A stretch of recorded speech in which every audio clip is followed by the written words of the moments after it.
Hello बच्चे, today we are starting chapter 12 that is consumer protection.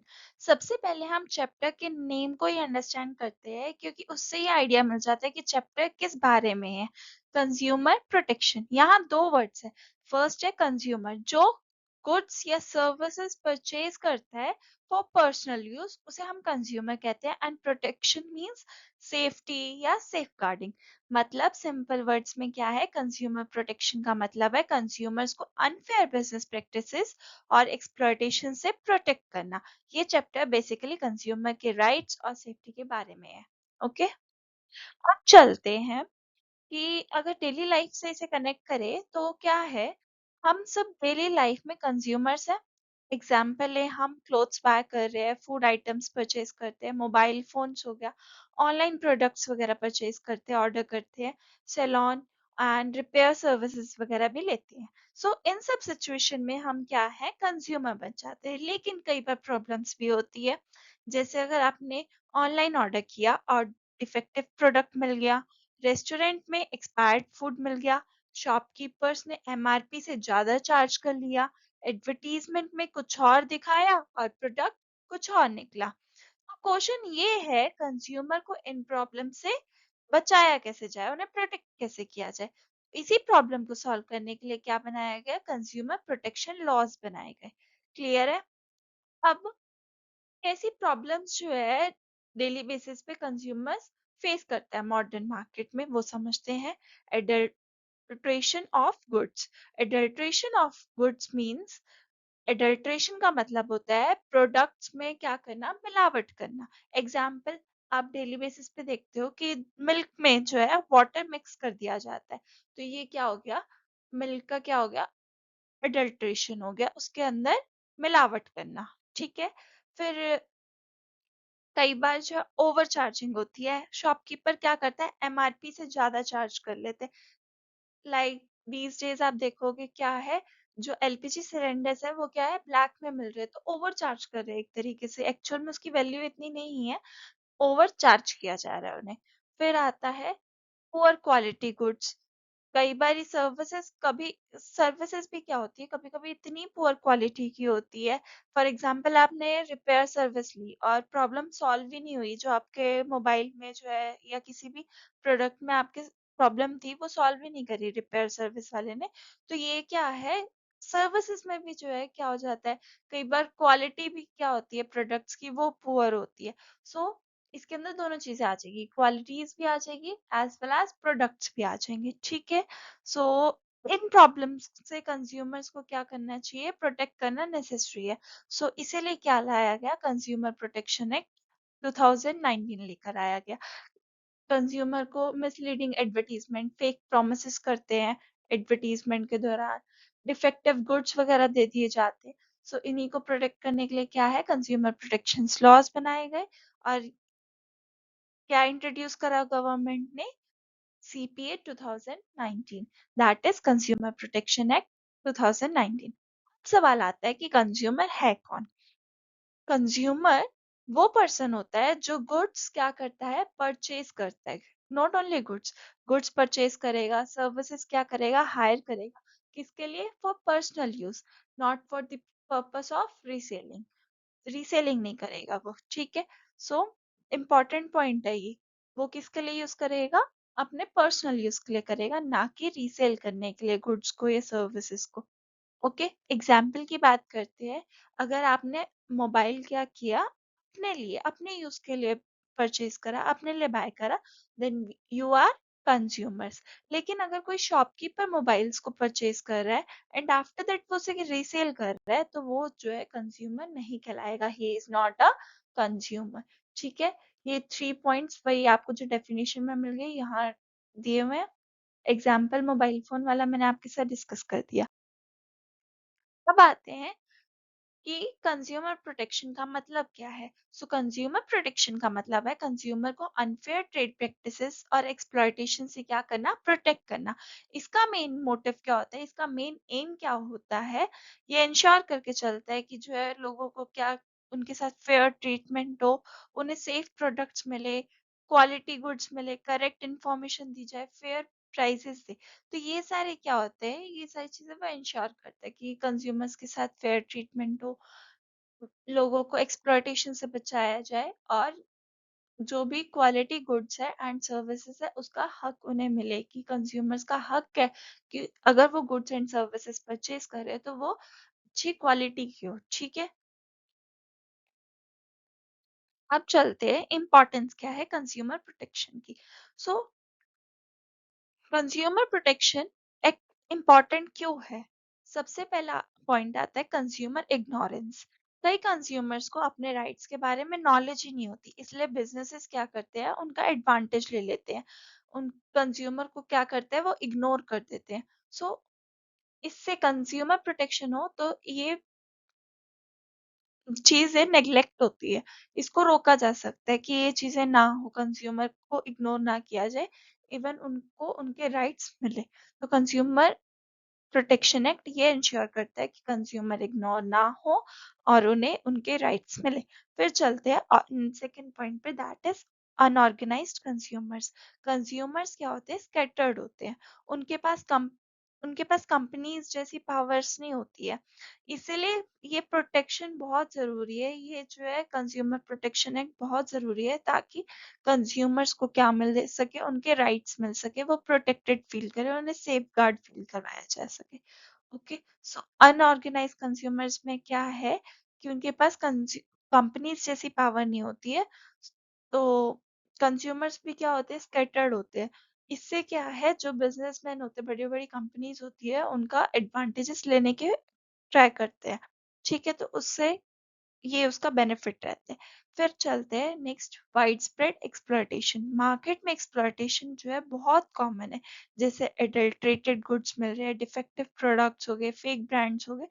तो जो exploitation हो रही है आज के टाइम पे बहुत ज्यादा वाइड स्प्रेड पे हो रही है, इसीलिए जो है कंज्यूमर प्रोटेक्शन एक्ट बहुत जरूरी है, ताकि एक्सप्लॉयटेशन को क्या करा जा सके, रोका जा सके।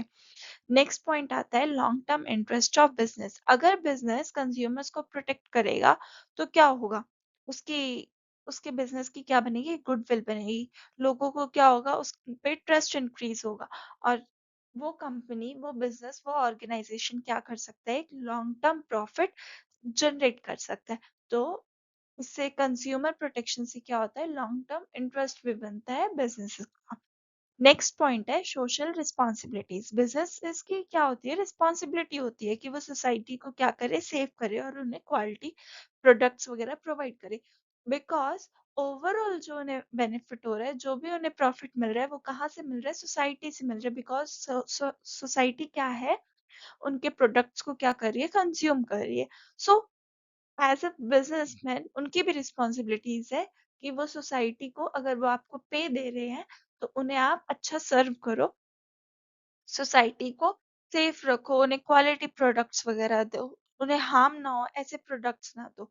ठीक है, तो ये क्या है, बिजनेसमैन की क्या है, एक तरीके से सोशल रिस्पॉन्सिबिलिटीज है। फिर आता है गवर्नमेंट इंटरवेंशन। गवर्नमेंट का ड्यूटी है सिटीजन्स को क्या करना, प्रोटेक्ट करना, इसीलिए क्या है, कंज्यूमर प्रोटेक्शन लॉज बनाए गए। सो एक तरीके से क्या हो गया, गवर्नमेंट इंटरवेंशन भी हो गया। अब जो है, सिर्फ कंज्यूमर प्रोटेक्शन ना ऐसे ही इम्पोर्टेंट नहीं है, ये अलग अलग पर्सपेक्टिव से भी वर्क कर रहा है। इसके तीन पर्सपेक्टिव आते हैं, एक आता है कंज्यूमर पर्सपेक्टिव, फिर आते हैं हमारे बिजनेसमैन पर्सपेक्टिव, एंड देन आता है सोसाइटी। मीन्स कि कंज्यूमर प्रोटेक्शन जो है वो किस तरीके से कंज्यूमर्स को हेल्प कर रहा है, किस तरीके से बिजनेसेस को, एंड सोसाइटी को कैसे हेल्प कर रहा है। ये भी आप इम्पोर्टेंस में जो है डिटेल में लिख सकते हो, अगर ज्यादा मार्क्स का आता है तो आप अलग अलग पर्सपेक्टिव्स के हिसाब से लिखना। सबसे पहले बात करते हैं कि कंज्यूमर्स पर्सपेक्टिव क्या होता है। कंज्यूमर्स को प्रोटेक्शन मिलती है, किस चीजों से प्रोटेक्शन मिलती है, चीटिंग से, कि उनके साथ चीटिंग ना हो, फ्रॉड ना हो, अनसेफ प्रोडक्ट से मिलती है, और अनफेयर ट्रेड प्रैक्टिसेस जो कर रहे हैं बिजनेसेस, उनसे भी क्या मिलती है, उन्हें प्रोटेक्शन मिलती है। फिर आते हैं बिजनेस पर्सपेक्टिव से। बिजनेस पर्सपेक्टिव में मींस बिजनेस को क्या बेनिफिट मिलता है, उन्हें जो है एक गुड रेपुटेशन मिलती है मार्केट में, और ब्रांड रेपुटेशन बनती है, उनकी ब्रांड की वैल्यू, ब्रांड का नाम आता है मार्केट में, कस्टमर्स की क्या आती है, लॉयल्टी आती है, सेल्स वगैरह भी उनकी इंक्रीज होने लग जाती है। सेल्स इंक्रीज होगी तो उन्हें लॉन्ग टर्म प्रॉफिट्स मिलेंगे, उनका ब्रांड इमेज क्या है, इम्प्रूव होता है। एग्जाम्पल, अगर क्वालिटी सर्विस दी जाए तो कस्टमर्स का क्या बनता है, ट्रस्ट बिल्ड होता है। ओके, फिर चलते हैं अपने सोसाइटी पर्सपेक्टिव पे। इसमें सोसाइटी में like ethical code of conduct हो, एथिकल बिजनेस प्रमोट करता है, होता है इसमें, और फेयर प्रैक्टिसेस, फेयर कंपटीशन भी मेंटेन रहता है, जो अनफेयर ट्रेड प्रैक्टिस होती है वो प्रिवेंट होती है। इससे क्या होगा, फेयर कंपटीशन मेंटेन रहेगा, साथ ही साथ जो है क्वालिटी प्रोडक्ट्स वगैरह देंगे, तो जो पब्लिक हेल्थ है और सेफ्टी है वो इम्प्रूव होगी। ओवरऑल क्या है, पब्लिक का वेलफेयर इम्प्रूव होता है इससे, सोसाइटी पर्सपेक्टिव से। ठीक है, अब चलते हैं कंज्यूमर प्रोटेक्शन एक्ट 2019। ये गवर्नमेंट ऑफ इंडिया ने पास किया था ताकि कंज्यूमर्स के इंटरेस्ट को क्या किया जाए, प्रोटेक्ट किया जा सके। अब इसके कुछ फीचर्स है, पहले फीचर्स को डिटेल में समझ लेते हैं। सीपीए 2019 के फीचर्स क्या है, सबसे पहला फीचर है protection from unfair trade practices. So laws क्या करते हैं, कंज्यूमर्स को प्रोटेक्शन देते हैं, किसके अगेंस्ट, मिसलीडिंग एडवर्टीजमेंट हो रही है, एडल्ट्रेशन हो रहा है, ओवर चार्जिंग हो रहा है, जो हमने सबसे पहले स्लाइड में डिस्कस करे थे, उन्हीं के उन्हीं से क्या मिलती है, उन्हें प्रोटेक्शन मिलती है। ठीक है, जो भी अनफेयर ट्रेड प्रैक्टिसेस हो रही है। फिर आता है next point, establishment of consumer courts. So consumers को जस्टिस देने के लिए स्पेशल कंज्यूमर कोर्ट्स बनाए गए, जो 3 कोर्ट्स हम आगे पढ़ने वाले हैं। ठीक है, फिर क्विक डिस्प्यूट रेजोल्यूशन, इसके अंदर क्या होता है, लाइक अगर कोई भी कंप्लेन वगैरह जा रही है तो कंज्यूमर इजीली कंप्लेन फाइल कर सकता है, और प्रोसीजर भी क्या रहेगा, सिंपल रहेगा और अफोर्डेबल रहेगा। तो जब वो प्रॉब्लम फाइल कर रहा है, जो भी कंप्लेंट है वो फाइल कर रहा है, उसका जो है क्विक से डिस्प्यूट रेजोल्यूशन भी उन्हें मिलना चाहिए, फटाफट से उन्हें सोल्यूशन मिलना चाहिए, ना कि वो कोर्ट में ही लंबे टाइम तक जो है हियरिंग वगैरह में, ये सारी चीजों में, प्रोसेस में फंसना चाहिए पर्सन। उन्हें फटाफट से सिंपली और क्विक रेजोल्यूशन, डिस्प्यूट रेजोल्यूशन मिलना चाहिए। ठीक है, फिर आता है next point, e commerce regulation. Like online shopping भी क्या है, लॉ के अंडर रेगुलेट होती है। ऐसा नहीं है कि अगर आप ट्रेडिशनल वे से कंज्यूमर बन रहे हो तो ही आपको जो है प्रोटेक्शन मिलेगी, नो। ई कॉमर्स में भी क्या मिलेगा आपको, अगर आप ऑनलाइन शॉपिंग कर रहे हो तो वो भी किसके अंदर आएगा, लॉ के अंडर आएगा। उसके अगेंस्ट भी आपको क्या मिलेंगे, प्रोटेक्शन राइट्स मिलेंगे। अगर जैसे कोई, हाँ, प्रोडक्ट लाइबिलिटी भी क्या है, इसका फीचर है, अगर जैसे डिफेक्टिव प्रोडक्ट डैमेज होता है तो क्या है, उसके लिए कौन लायबल होगा, मैन्युफैक्चरर लायबल होगा। उसे आइदर वो चेंज करके दे, रिप्लेस करे और न्यू प्रोडक्ट दे, वो उसके ऊपर है, या आपको रिफंड प्रोवाइड कर दे। तो प्रोडक्ट लायबिलिटी भी किसके अंदर आ जाएगी, कंज्यूमर प्रोटेक्शन एक्ट 2019 के अंदर। अब चलते हैं इनके ऑब्जेक्टिव्स क्या है। सो इनके कुछ मेन ऑब्जेक्टिव्स है, जैसे बात करें तो सबसे पहला आता है कंज्यूमर प्रोटेक्ट कंज्यूमर राइट्स, जो भी कंज्यूमर को क्या है, लीगल प्रोटेक्शन प्रोवाइड करना, provide simple and quick justice, consumer को फास्ट एंड अफोर्डेबल जस्टिस देना, ना कि उनका कॉस्ट बहुत ज्यादा लग जाए, वो बंदा सोचे कि यार मैंने क्या ही पंगा ले लिया जाके कंज्यूमर कोर्ट में, मेरा इतना खर्चा आ रहा है, मेरा टाइम वेस्ट हो रहा है, मेरे को अपने काम छोड़ के जो है उधर जाना पड़ रहा है। सो ऐसा नहीं होना चाहिए कि बंदा फाइल करने से बेटर है। सो उन्हें क्या देना है, प्रोवाइड क्विक जस्टिस। फिर आते हैं प्रमोट कंज्यूमर अवेयरनेस। कंज्यूमर सबसे पहले क्या होने चाहिए, एजुकेट होने चाहिए, उन्हें पता होना चाहिए कि उनके हक क्या है। तो जब तक कंज्यूमर अवेयर ही नहीं होंगे तो उन्हें प्रोटेक्ट तो किया ही नहीं जा सकता। तो सबसे पहले क्या है, कंज्यूमर्स को क्या करना, प्रमोट करना, उनके अवेयरनेस के बारे में जानकारी देना, उनको प्रॉपर जानकारी देना कि उनके हक क्या है, कैसे तुम लड़ सकते हो अपने लिए। ठीक है, establish consumer councils, consumers councils भी बना दिए गए हैं अब, तो वो इस्टेब्लिश करना जहाँ पे कंज्यूमर्स जाके अपनी कंप्लेंट वगैरह फाइल कर सकते हैं। ठीक है, प्रिवेंट एक्सप्लॉयटेशन हो गया, बिजनेसेस को जो है अनफेयर जो भी एक्सप्लॉयटेशन है उनसे रोकना। कि बिजनेस अनफेयर प्रैक्टिसेस ना करे, तो बिजनेसेस को क्या करना, रोक लगाना कि जो भी अनफेयर प्रैक्टिसेस है वो ना की जाए। फिर चलते हैं आगे कंज्यूमर राइट्स पे। ये बहुत इंपॉर्टेंट टॉपिक है, वेरी इंपॉर्टेंट। कंज्यूमर्स के क्या है, 6 राइट्स हैं। Consumers has 6 important rights. ठीक है, ये राइट्स क्या करते हैं, कंज्यूमर को एक्सप्लॉयटेशन से बचाते हैं जो भी मार्केट में होती है। सबसे पहला राइट जो हम डिस्कस करेंगे, राइट टू सेफ्टी। अब राइट टू सेफ्टी क्या होता है, कंज्यूमर्स को प्रोटेक्शन मिलनी चाहिए अगेंस्ट जो भी डेंजरस गुड्स है उनसे। एग्जाम्पल जैसे आपको इलेक्ट्रिकल अप्लायंसेस वगैरह जब यूज करते हो तो उसके अंदर क्या है, सेफ्टी स्टैंडर्ड्स मीट होने चाहिए, या जो फॉल्टी इलेक्ट्रिकल अप्लायंसेस है जो डेंजरस हो सकते हैं उन्हें जो है मार्केट में नहीं लेकर आना है। ठीक है, तो consumers have right to be protected against the goods and services that are dangerous to health और लाइफ। जो उनकी लाइफ और हेल्थ से डेंजरस है उनको वो प्रोडक्ट्स मार्केट में हमें नहीं लेकर आने हैं, बिकॉज ये राइट टू सेफ्टी एक्ट कहता है। अगर लेकर आते हैं तो कंज्यूमर्स के पास राइट है, वो जाके कोर्ट में केस फाइल कर सकते हैं कि जो है अनसेफ प्रोडक्ट है, किस तरीके से अनसेफ है, वो अपना प्रेजेंट करे एंड वो किसी भी ऑर्गेनाइजेशन के अगेंस्ट लड़ सकता है कंज्यूमर। नेक्स्ट आता है right to be informed. Consumers को प्रोडक्ट की कंप्लीट इंफॉर्मेशन मिलनी चाहिए।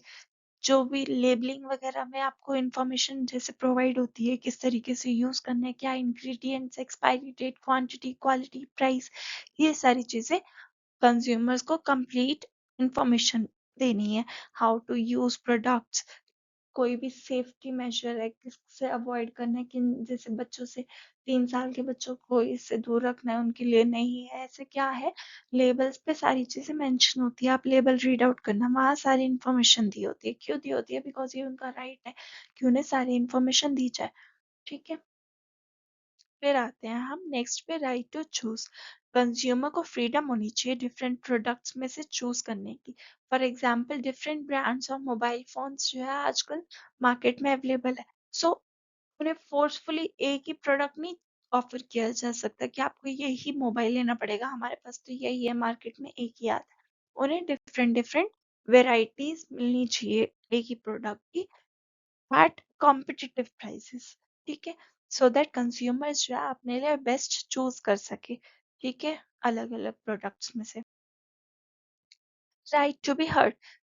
कंज्यूमर का राइट है कंप्लेन वो रेज करने का, कि वो कंप्लेंट रेज कर सकता है, और कोई भी ग्रीवेंसेस है तो वो भी क्या कर सकता है, वो एक्सप्रेस कर सकते हैं, और उनकी कंप्लेंट अथॉरिटीज को उन्हें क्या करना पड़ेगा, कंसीडर करना पड़ेगा। जो भी उनकी कंप्लेंट्स है वो बिजनेसेस को भी और अथॉरिटीज को भी क्या करनी पड़ेगी, सुननी पड़ेगी, कंसीडर करना पड़ेगा।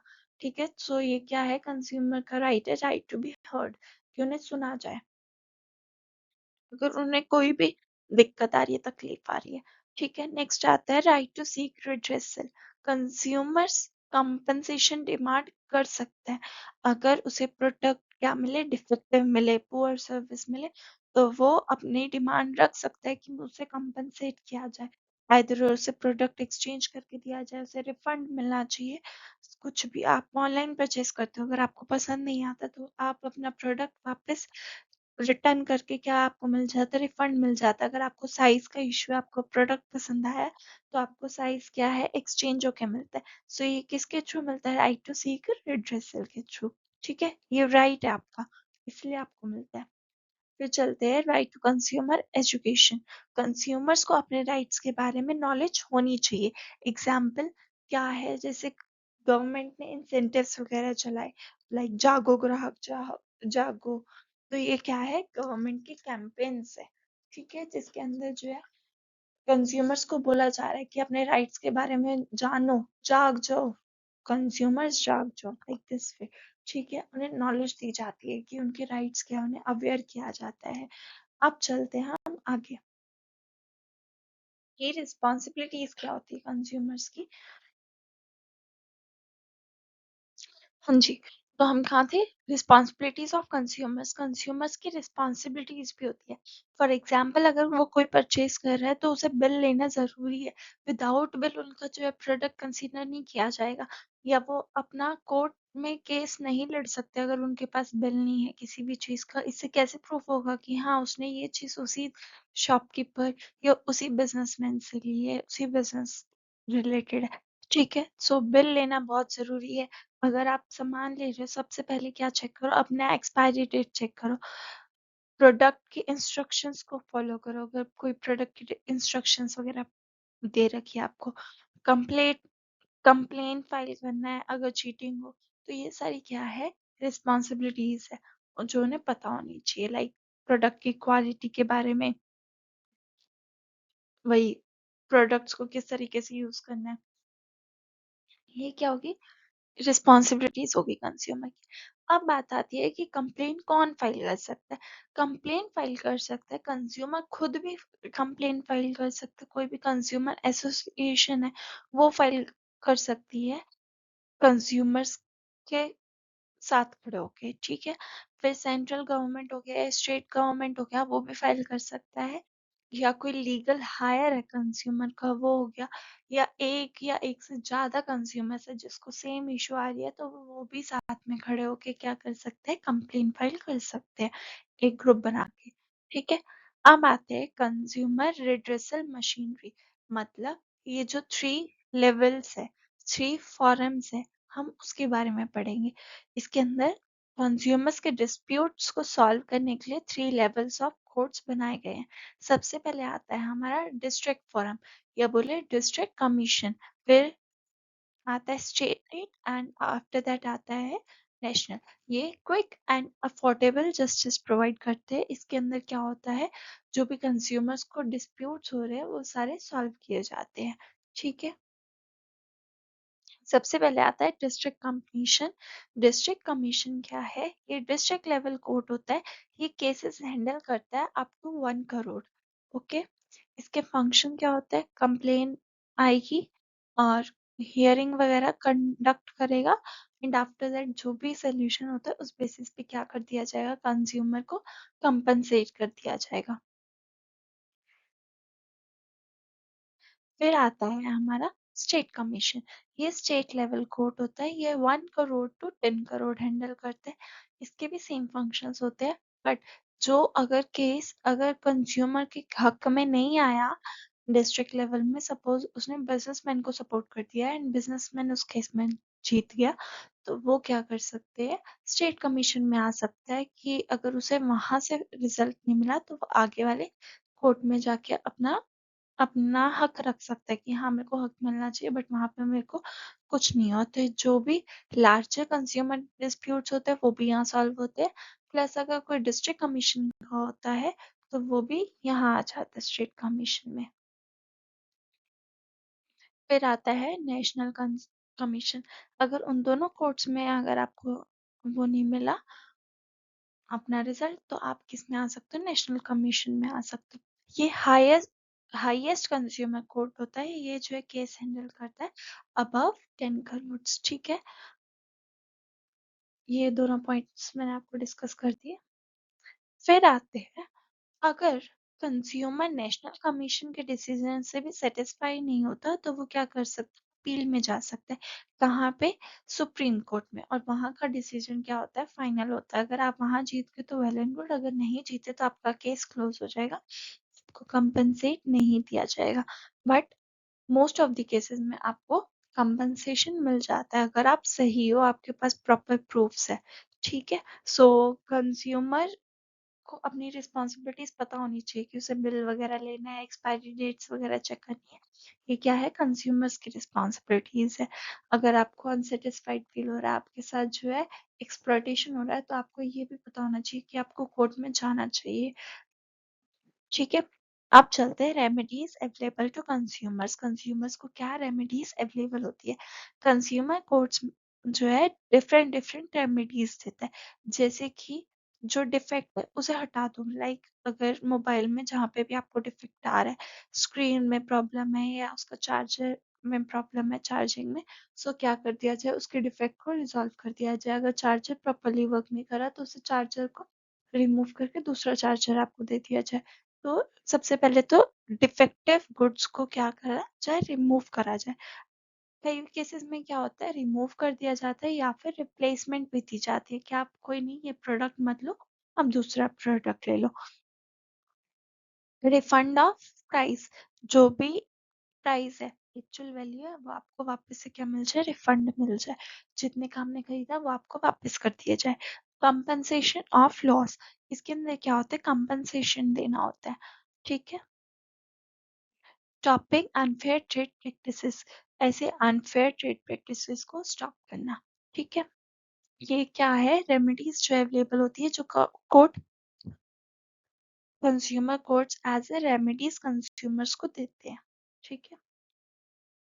फिर आते हैं हम कंज्यूमर अवेयरनेस पे। कंज्यूमर अवेयरनेस का मतलब होता है कंज्यूमर्स को उनके राइट्स, रिस्पॉन्सिबिलिटीज के बारे में कंप्लीट नॉलेज होनी चाहिए, उन्हें कंप्लीट गाइडेंस देना, कंज्यूमर्स को अवेयर करना, कंज्यूमर्स को जो भी कंज्यूमर एक्सप्लॉयटेशंस का क्या हो रहा है, शिकार हो रहे हैं। ठीक है, उसके अगेंस्ट क्या करना, उन्हें अवेयर करना। ठीक है। फिर आते हैं रोल ऑफ कंज्यूमर ऑर्गेनाइजेशन में। अब कंज्यूमर ऑर्गेनाइजेशन क्या करती है, अवेयरनेस स्प्रेड करती है, कंज्यूमर्स को उन्हें गाइड करती है, कंज्यूमर्स को लीगल हेल्प प्रोवाइड करती है। लीगल प्रोवाइड करना, केसेस वगैरह भी फाइल करती है on behalf of consumers, consumers के बिहाफ पे।